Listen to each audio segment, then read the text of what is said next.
Assalamualaikum warahmatullahi wabarakatuh, and good day, everyone.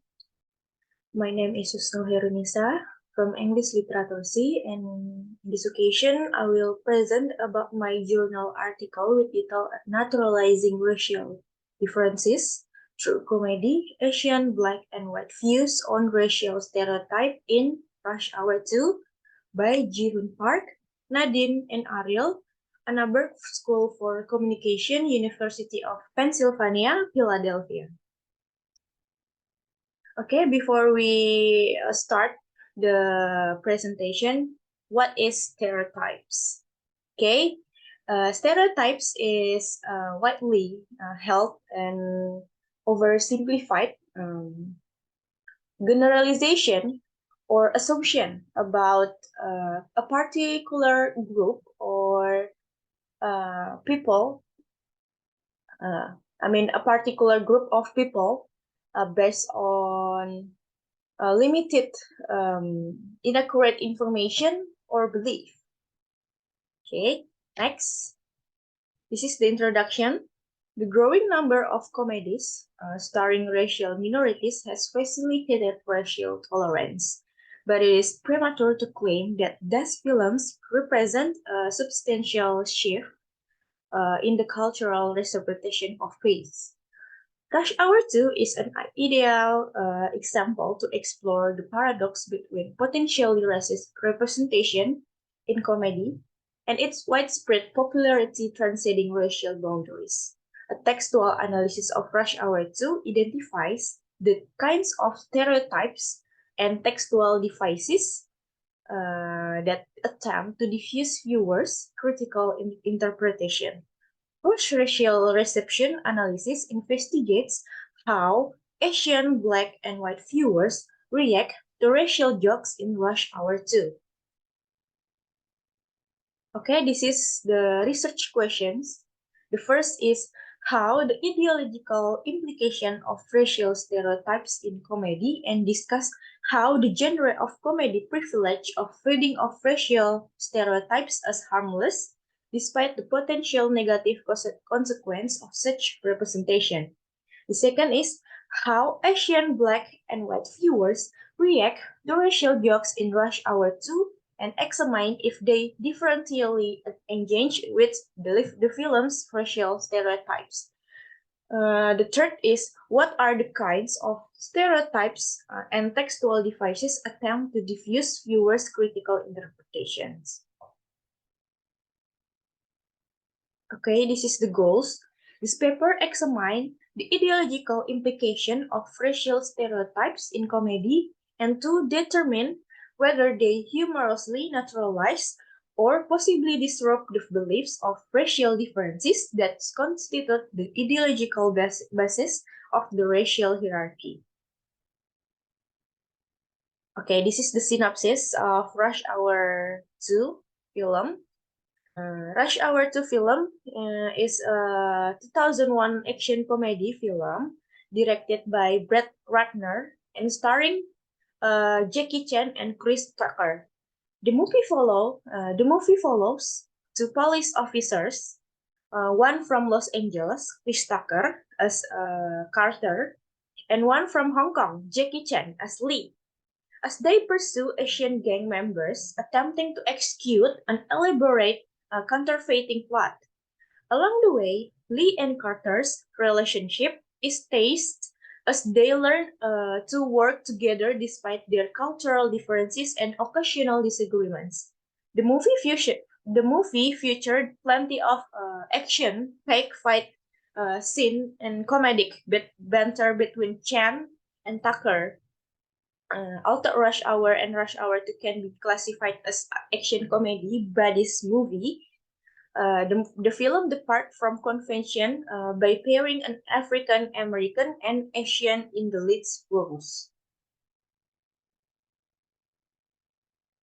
Okay, next is racial stereotypes in comedy.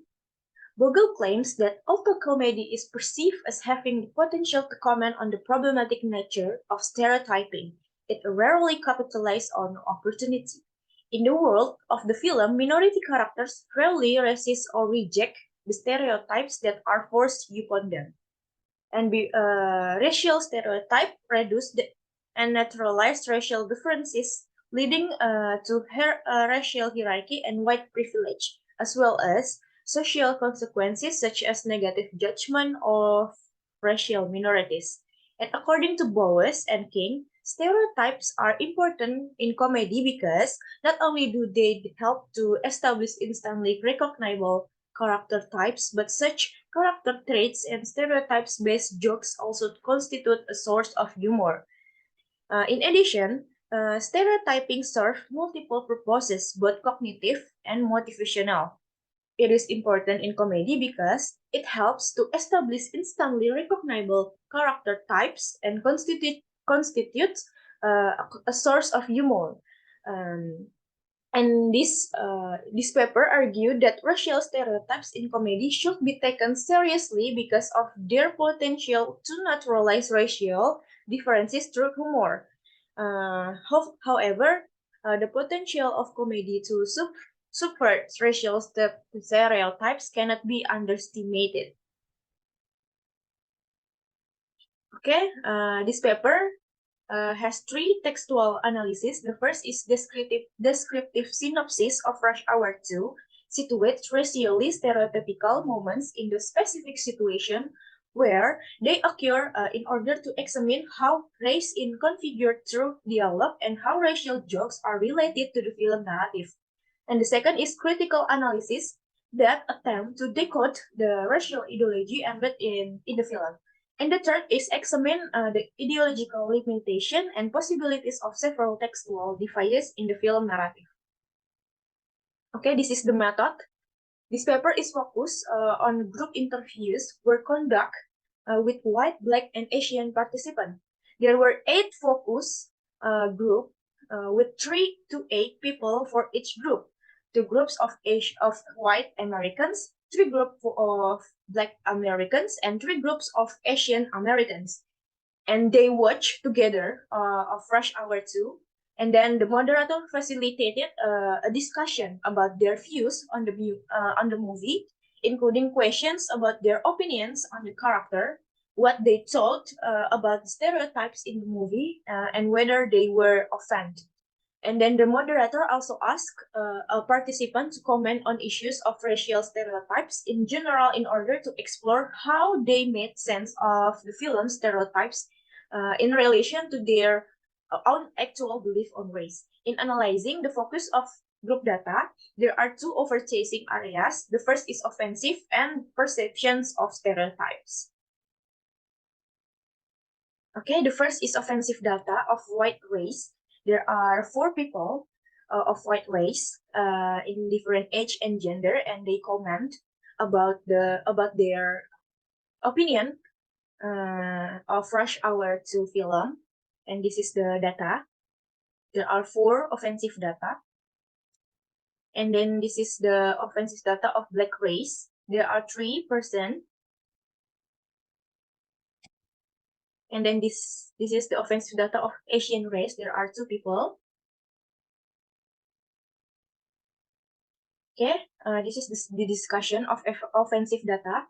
The majority of the focus group participants laughed throughout their viewing of Rush Hour 2, and the film's racial humor didn't offend them. The first is black, white, and Asian participants mentioned that Rush Hour 2 status as a comedy detected that the film should not be taken seriously. And the second, several of black, Asian, and white participants state that the movie was not offensive because the jokes were targeted at blacks, Asian, and whites, and it not at one group in particular. And the third is in assessing the offensiveness of the film's racial humor, Asian, black, and white participants considered the movie's internal context of 2 close friends making fun of each other's race.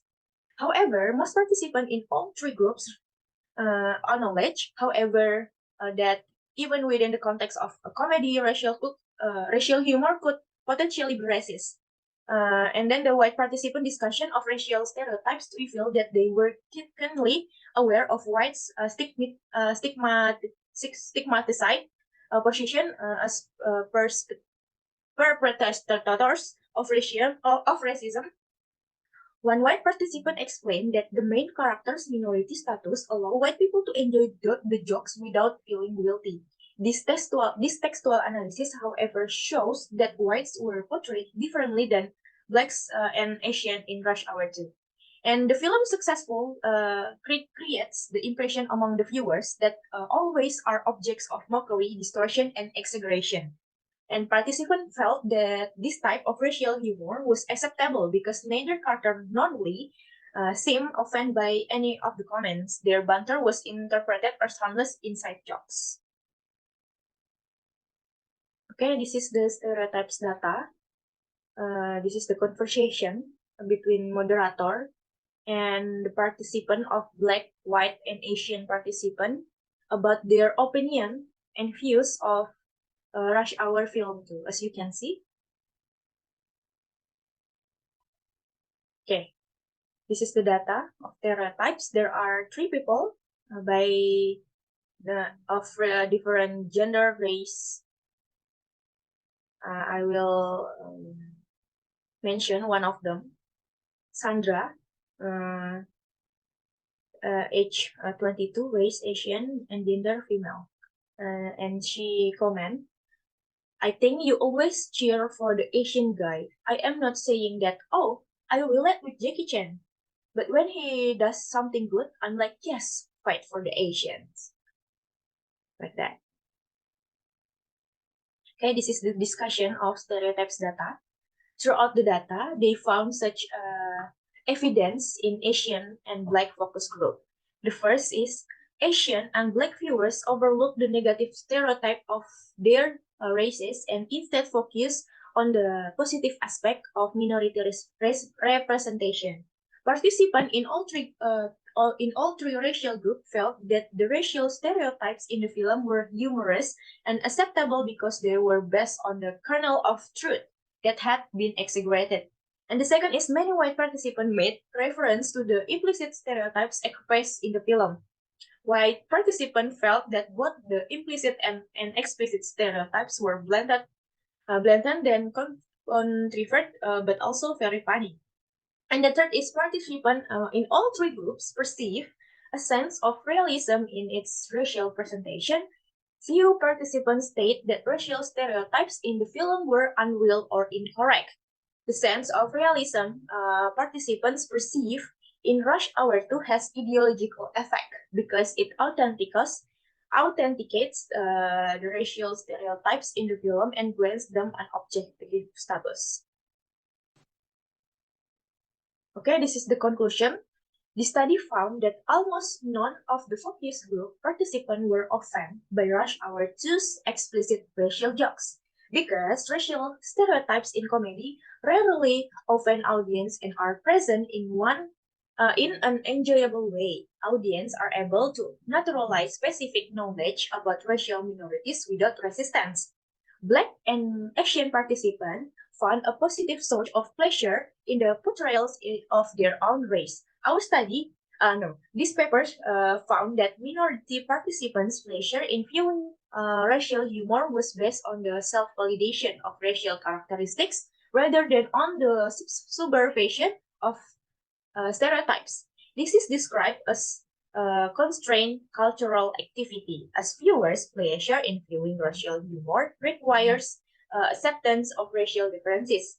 The absence of critical discourse and the validation of racial stereotypes among the viewers suggests that racial stereotypes in comedy enable viewers of all races to naturalize the beliefs of racial differences while allowing them to enjoy the humor. Okay, I think that's all for me. Thank you. Wassalamualaikum warahmatullahi wabarakatuh.